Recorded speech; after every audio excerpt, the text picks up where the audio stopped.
I would like to do on this video a meditation from Psalm 2 from the Hebrew text with New Testament application. And we'll be doing it, we'll be reading the Hebrew and then applying it in the New Testament. The plot here is to overthrow God's anointed. And Rashi, a medieval Jewish commentator, applied this to when the Philistines came against David in 2 Samuel 5. And that is possibly the first level of interpretation. I believe this is what I would call a typically messianic psalm. That is, it has its historical fulfillment, and then it points to the final fulfillment, I believe, seen through New Testament lenses in Jesus Christ.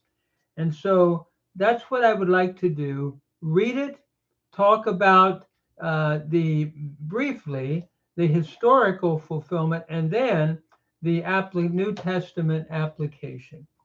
So we begin. I'll read the psalm. Lama rakashu goyim, u'umim yigu rig, yatzvu malchei eretz, v'rozanim nosadu yachad, al Adonai v'al Mashiach. Notice, and they're saying, Neneteka et mosrotemu, v'nashlichu mimenu avutemu.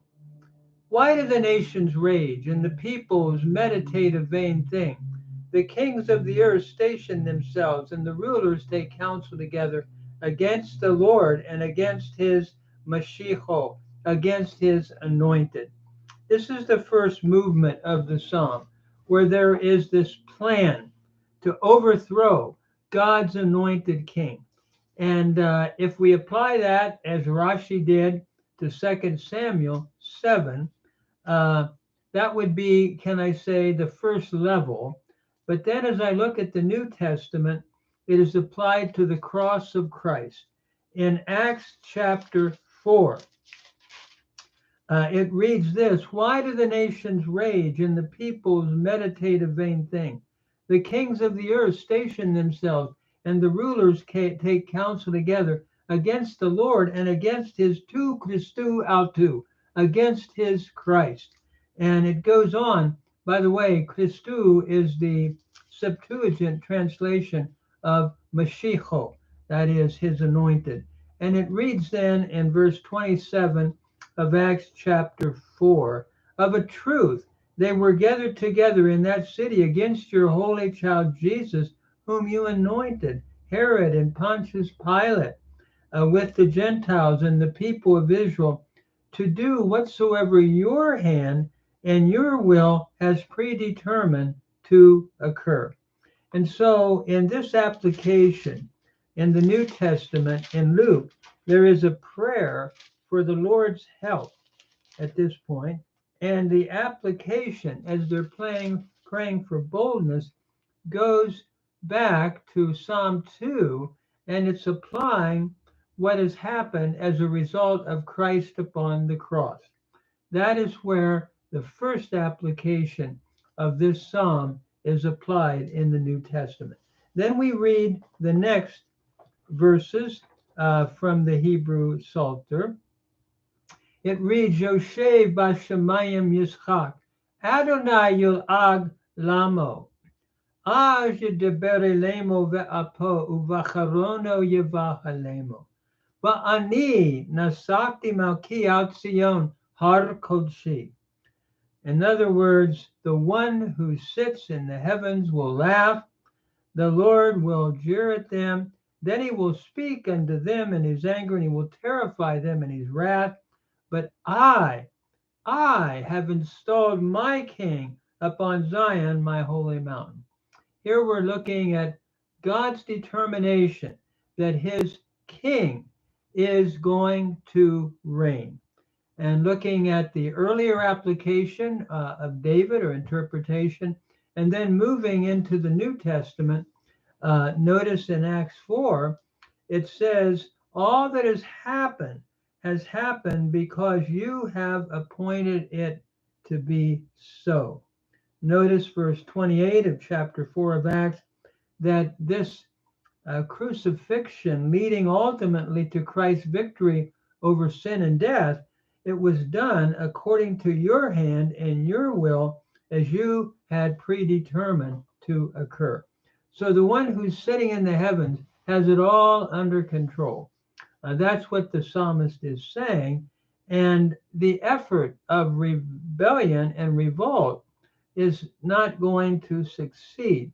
But then in the New Testament, Christ is the one that the Father has sent and has determined that he will reign victoriously and will be king upon Zion, my holy mountain. And I take Zion, my holy mountain, here to represent the new Zion that has been established as a result of Christ's victory over sin and death. So then we move on to verse 7 to 8, where the king then describes the decree that Yahweh has given to him. Notice it says, Asapra el Chok, Adonai Amar Elai, Beniyata, Ani Hayom Yeliticha, She'al Mimeni, Ve'etena Goyim Nachalatecha, Ve'achuzatecha Ase Adas. Teruim b'shevet barzel kikli yotzer tenapetzim. So as we look at the text, notice the king speaks. I will declare concerning the decree. The Lord said unto me, Beni ata, my son, you are, Ani, I, Hayom, this day, I today have given birth to you. Ask from me, and I will give you the Goyim, the nations, for your inheritance, and the uttermost parts of the earth for your possession.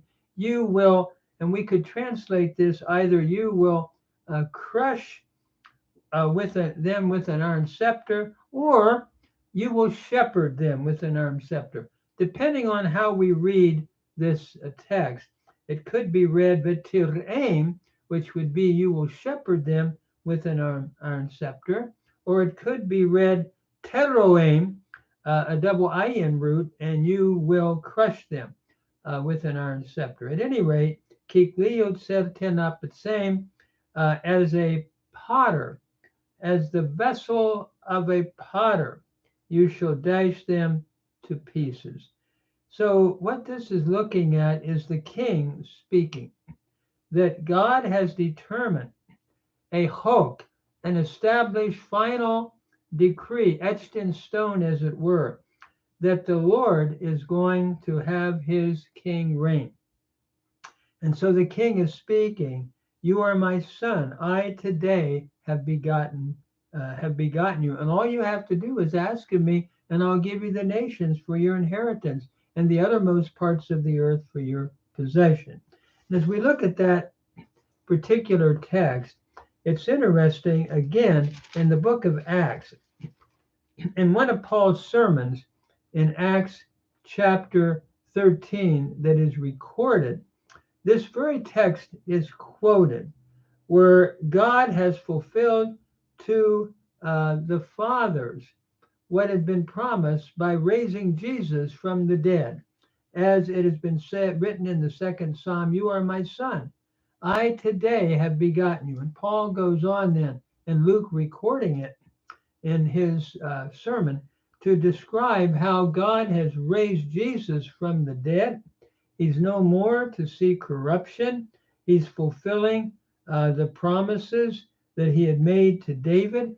David, though, did see corruption, Paul and Luke writes, but Jesus did not.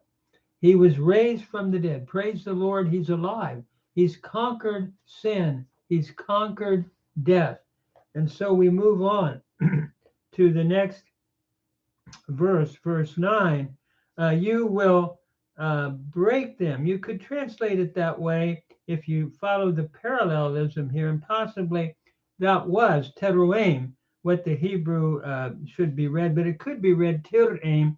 That's the way the Septuagint translators no doubt had read it. Tir'em, you will shepherd them, because they use the verb poimaino, to shepherd. And what's interesting, Jesus, having conquered death, is now heir of all things. And we're told in the book of Hebrews, chapter 1, that he is the universal heir. And the good news is believers are heirs and joint heirs with him, Paul says in the book of Romans, chapter 8. But then he goes on and says, you will either crush them or shepherd them. The New Testament, quoting the Septuagint in Revelation 19, uses the word shepherd. It looks at the return of Christ, who will smite the nations. Notice, and then it says, and he will shepherd them with an iron scepter, looking at the final judgment as Christ is returning. So we're looking at Jesus, he's judging by his word. The sword coming out of his mouth is a picture of the sharpness of his word in final judgment in the apocalyptic book of Revelation. And what it's really saying there is Christ is coming someday as the judge. And it goes on to say he will shepherd the nations with a rod of iron. And I think the idea here is going back to the Septuagint. Probably they had read it tir'em rather than teroim. They had read it from ra'ah, a lamed hey root, instead of a double ayin root. And basically, that's a possibility because there were no vowels in the text historically when it was written. The vowels came later. So I think the thought here is at the return of Christ, he will shepherd the nations in a judgment. And a king can shepherd in a dual way, either caring for his people or also judging those that would be contrary to his plan and will. So basically, what I see here in New Testament application is a threefold application. We see the cross and the nations raging against Christ on the cross, Herod and Pontius Pilate, etc., Acts 4.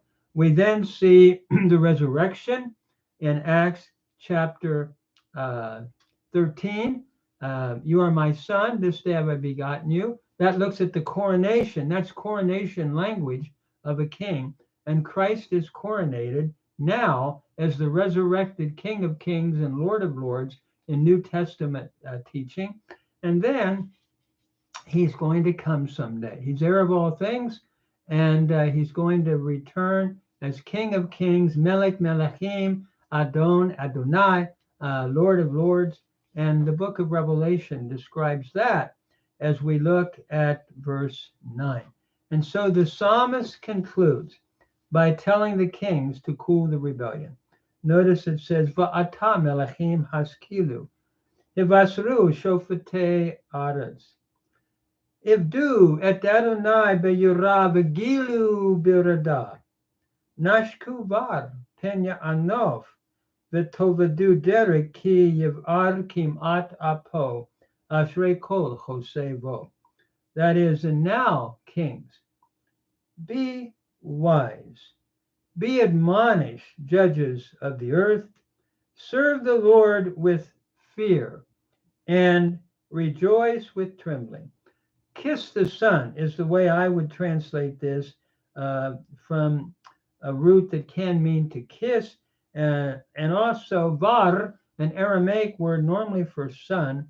However, it can be used interchangeably with ben. We see this in the Proverbs. I believe Proverbs 30, we have that kind of thought.